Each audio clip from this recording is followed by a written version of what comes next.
Assalamualaikum warahmatullahi wabarakatuh. Perkenalkan, nama saya Imam Ardiansyah dengan NIM 12270600039 akan menjelaskan mengenai aplikasi kultur jaringan di dalam bidang pertanian dan juga manfaatnya. Menurut Sapitri et al. Pada tahun 2024, kultur jaringan merupakan teknik perbanyakan tanaman secara vegetatif yang dilakukan di laboratorium menggunakan media buatan dalam kondisi yang steril. Aplikasi kultur jaringan dalam bidang pertanian memberikan dampak yang sangat besar, terutama dalam hal perbanyakan bibit secara massal dan juga cepat. Nah, teknologi ini mampu menghasilkan bibit dalam jumlah banyak dari satu bagian tanaman kecil seperti mata tunas atau pucuk tanpa tergantung pada musim dan juga lokasi. Menurut Samanhudi pada tahun 2019, salah satu aplikasi utamanya adalah produksi bibit bebas penyakit, terutama virus, bakteri, dan jamur yang sulit diatasi melalui metode konvensional.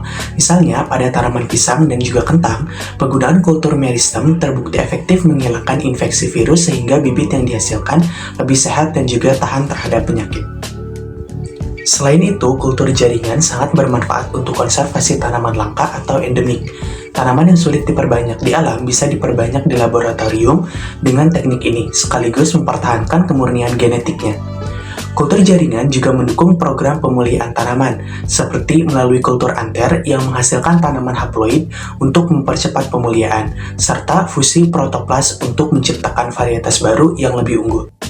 Menurut Mira et al. Pada tahun 2021, di bidang industri pertanian, kultur jaringan juga dimanfaatkan untuk produksi metabolit sekunder. Misalnya, pada tanaman stevia yang menghasilkan pemanis alami atau tanaman obat yang menghasilkan senyawa bioaktif. Dengan semua keunggulan ini, kultur jaringan menjadi teknologi kunci dalam pengembangan pertanian modern yang berkelanjutan, efisien, dan juga berbasis bioteknologi. Sekarang kita akan membahas bagaimana sih teknologi kultur jaringan terbukti secara ilmiah mampu menghasilkan bibit tanaman secara efektif dan efisien. Kultur jaringan bekerja dalam sistem yang sangat terkontrol, baik dari sisi media nutrisi, suhu, kelembaban, cahaya, hingga sterilitas lingkungan.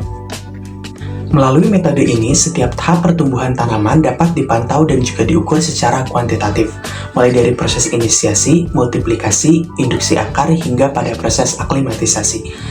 Penelitian Setiawati et al. Pada tahun 2018 menunjukkan bahwa dengan mengatur komposisi zat pengatur tumbuh seperti sitokinin dan auksin, hasil multiplikasi tunas bisa mencapai lebih dari 90% keberhasilan dalam satu siklus kultur.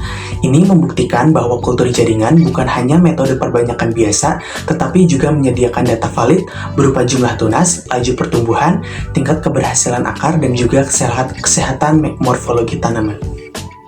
Selain itu, menurut Puspitasari et al. Pada tahun 2024, studi kelayakan ekonomi juga menunjukkan bahwa pembibitan dengan kultur jaringan lebih menguntungkan dibandingkan metode konvensional, karena bibit yang dihasilkan seragam, bebas, penyakit, dan juga cepat siap tanam. Proses ini menjadi bukti nyata bahwa kultur jaringan tidak hanya sekedar teknik laboratorium, tetapi sebuah metode produksi bibit yang teruji dan terpercaya dalam mendukung industri pertanian modern. Terima kasih. Wassalamualaikum warahmatullahi wabarakatuh.